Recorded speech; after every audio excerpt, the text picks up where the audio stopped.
दिवाकर दीवाना भाई का ही होगा।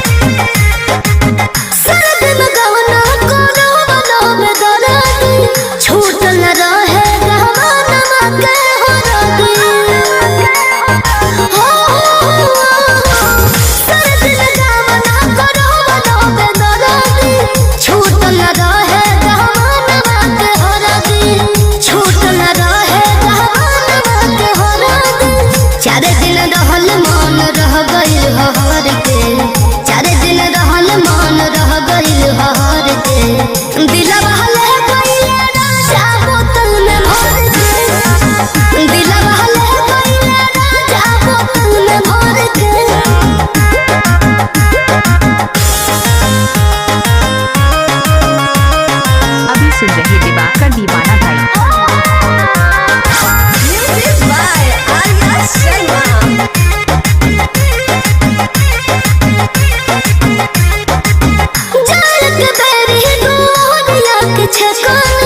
फिर कब वही बोला से पूछनी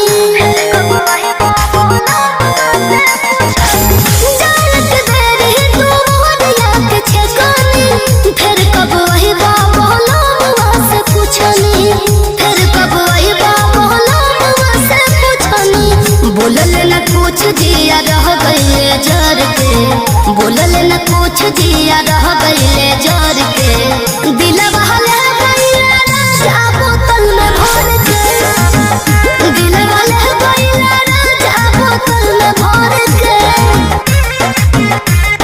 आप सुन रहे हैं दिवाकर दीवाना भाई को ग्राम बगेवा जिला मध्य